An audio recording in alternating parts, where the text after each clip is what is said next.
Hello everyone, welcome back. I hope आप सभी लोग हेल्दी और अच्छे होंगे। आज के वीडियो में हम लॉ ऑफ अकम्प्लिस का जुरिस्प्रूडेंस, रेलिवेंट प्रोविजंस और लॉ ऑफ कोरोबोरेशन के साथ उसके रिलेशन के बारे में बात करेंगे। साथ ही साथ हम इस वीडियो में ये जानेंगे कि बीएसए के फोर्स में आने के बाद सिर्फ एक वर्ड के चेंज होने से अकम्प्लिस के पूरे लॉ में क्या बदलाव आया है। किसी भी लॉ को समझने से पहले सबसे पहले उसके जुरिस्प्रूडेंस को जान लेना बहुत जरूरी है कि आखिरकार उस लॉ का ओरिजिन या फिर बेसिस कहाँ पे लाई करता है। एसेसरी टर्म का यूज हम उन लोगों के लिए करते हैं जो क्रिमिनल एसोसिएट्स या फिर बेसिकली पार्टनर इन क्राइम होते हैं। तो एसेसरी टर्म जो है उसका यूज हमें इंग्लिश लॉ में देखने को मिलता है। इंडिया में हम क्रिमिनल एसोसिएट्स के लिए एकम्प्लिस वर्ड का यूज करते हैं। और एकम्प्लिस जब प्रोसिक्यूशन विटनेस बनने के लिए एग्री करता है तो उसे हम अप्रूवर के नाम से जानते हैं, जिसका पूरा लॉ बीएनएसएस में ले डाउन है कि अप्रूवर कब बना जा सकता है या फिर उसका क्या प्रोसीजर है। बीएसए में तो हम सिर्फ एकम्प्लिस की टेस्टिमनी की रिलायबिलिटी के बारे में बात करते हैं। एकम्प्लिस की टेस्टिमनी कोर्ट के लिए इसलिए रेलिवेंट है क्योंकि जो एकम्प्लिस है वो खुद उस क्रिमिनल एक्ट का पार्ट रहा है, इसलिए उसका कोई भी स्टेटमेंट पर्सनली उस एकम्प्लिस को भी अफेक्ट करेगा and there are high chances कि वो झूठ नहीं बोलेगा।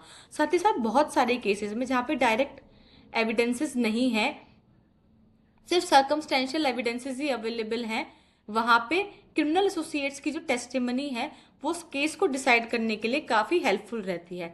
सेक्शन 138 ऑफ बीएसए, जो पहले इंडियन एविडेंस एक्ट का सेक्शन 133 हुआ करता था, उसके अकॉर्डिंग एकम्प्लिस भी एक कॉम्पिटेंट विटनेस है और बाकी के को एक्यूज पर्संस को एकम्प्लिस की अनकॉरोबोरेटेड टेस्टिमनी के बेसिस पे कन्विक्ट किया जा सकता था और वो कन्विक्शन इलीगल नहीं माना जाता था।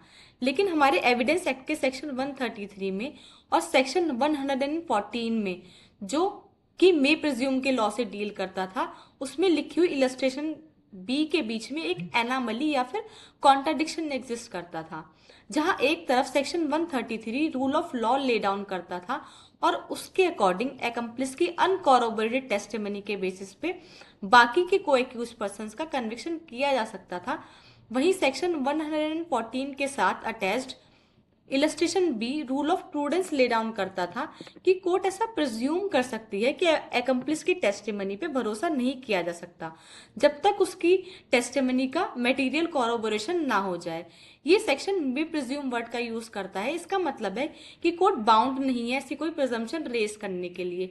ये सेक्शन मतलब कि जो सेक्शन 114 का इलस्ट्रेशन बी है, ये सिर्फ कोर्ट के लिए एक रूल ऑफ कॉशन या फिर वार्निंग देता है कि अगर एकम्प्लिस की स्टेटमेंट्स का कॉरोबोरेशन कर लिया जाएगा तो वो ज्यादा सही रहेगा।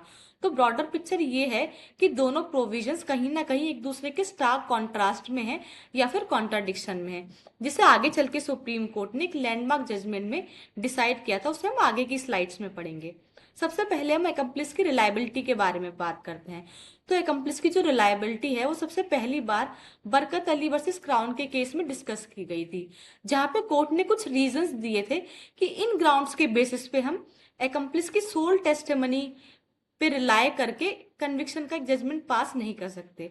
सबसे पहला रीजन क्या है कि उसके पास मोटिव है कि वो अपने आप को पनिशमेंट से बचाने के लिए और अपना गिल्ट बाकी के कोई एक्यूज पर्सन पे शिफ्ट करने के लिए झूठ बोल सकता है। दूसरा ये क्योंकि वो खुद उस क्राइम का एक एसोसिएट है और एक इमोरल पर्सन है, इसलिए उसकी टेस्टिमनी पर रिलाई नहीं किया जा सकता। तीसरा और आखिरी रीजन ये है क्योंकि वो बाकी के कोई एक्यूज पर्सन के अगेंस्ट अप्रूवर बन के कोर्ट को टेस्टिमनी दे रहा है और उसके बदले में कोर्ट से पार्डन सीख कर रहा है। तो ऐसा हो सकता है कि वो कोर्ट को एक कॉन्कॉक्टेड या फिर मनगढ़ंत कहानी सुना रहा हो। इसलिए जो रूल ऑफ प्रूडेंस है वो ये डिमांड करता है कि एकम्प्लिस की टेस्टिमनी के ऊपर एक्ट करने से पहले या कोई जजमेंट पास करने से पहले उसकी टेस्टिमनी का सफिशिएंट कॉरोबोरेशन कर लिया जाए। अब जो कॉन्ट्राडिक्शन की हमने पहले बात की थी, जो इंडियन एविडेंस एक्ट के सेक्शन 133 में और सेक्शन 114 की इलस्ट्रेशन बी में एग्जिस्ट कर रही थी, उसे सुप्रीम कोर्ट ने finally Dagdu versus state of Maharashtra 1977 के केस में डिसाइड किया और ये ऑब्जर्व किया जो सेक्शन 114 की इलस्ट्रेशन बी है वो सिर्फ ये बताता है कि कोर्ट ऐसा प्रज्यूम कर सकती है ये कोई भी इररिबटेबल या फिर कंक्लूसिव प्रिजम्पशन रेज नहीं करता कि एकम्प्लिस की टेस्टिमनी हमेशा ही झूठी होगी और उस पर कभी रिलाई नहीं किया जा सकता।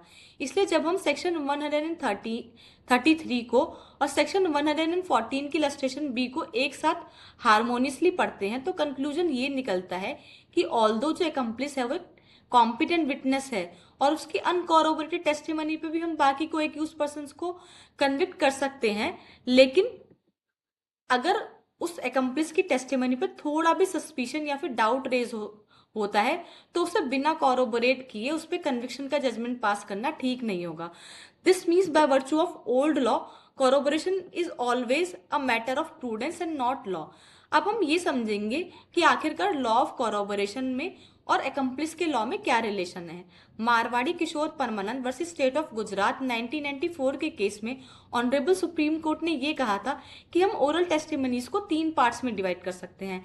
पहली होली रिलायबल, दूसरी होली अनरिलायबल और तीसरी नाइदर होली रिलायबल और नॉर होली अनरिलायबल। अब जो टेस्टिमनीज पूरी तरह रिलायबल है वहां पे हमें कॉरोबोरेशन की जरूरत है ही नहीं, और जो टेस्टिमनीज पूरी तरह अनरिलायबल है वहां पे भी हमें कॉरोबोरेशन की जरूरत नहीं है। लेकिन जो टेस्टिमनीज ना तो पूरी तरह रिलायबल है ना ही पूरी तरह अनरिलायबल है, जैसे कि हमें कभी कभी एकम्प्लिस के केस में देखने को मिल सकता है, वहां पे कॉरोबोरेशन एक नेसेसिटी बन जाता है। फर्दर लॉ ऑफ कॉरोबोरेशन के जो प्रिंसिपल्स हैं वो कोर्ट ने Rameshwar versus state of Rajasthan 1954 के केस में ले डाउन किए थे। सबसे पहला ये कि एकम्प्लिस के केस में मेटिकुलस या फिर थॉरो कॉरोबोरेशन की जरूरत नहीं है।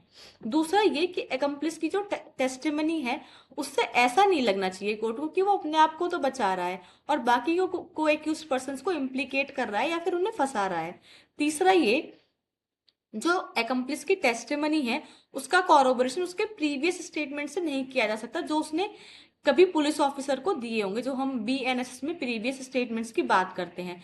और उसकी जो स्टेटमेंट्स है उनका कॉरोबोरेशन को एक्यूज पर्सन की स्टेटमेंट से भी नहीं किया जा सकता। लास्टली ये कि जो एकम्प्लिस है उसकी हम टेस्टिमनी का सर्कमस्टेंशियल एविडेंसेस से कॉरोबोरेशन कर सकते हैं। अब ये तो हो गया हमारा पुराना लॉ जहां पे एकम्प्लिस की टेस्टिमनी को बाकी को एक्यूज पर्सन के अगेंस्ट यूज करने के लिए कॉरोबोरेशन की कोई एक्सप्रेस कंडीशन ले डाउन नहीं थी। लेकिन रूल ऑफ कॉशन जो हमने एविडेंस एक्ट के सेक्शन 114 के इलस्ट्रेशन बी में पढ़ा वो कोर्ट के लिए एक वार्निंग देता था कि अगर उसे कॉरोबोरेट कर लिया जाएगा तो ज्यादा बेहतर लगेगा। लेकिन नए लॉ के अकॉर्डिंग जो कि BSA की सेक्शन 138 में ले डाउन है वहां पे रूल ऑफ प्रूडेंस या फिर रूल ऑफ कॉशन को अब रूल ऑफ लॉ में कन्वर्ट कर दिया गया है, क्योंकि इसके अकॉर्डिंग अब को एक्यूज पर्सन का कन्विक्शन एकम्प्लिस की कॉरोबोरेटेड टेस्टिमनी के बेसिस पे ही किया जा सकता है, अनकॉरोबोरेटेड टेस्टिमनी के बेसिस पे नहीं।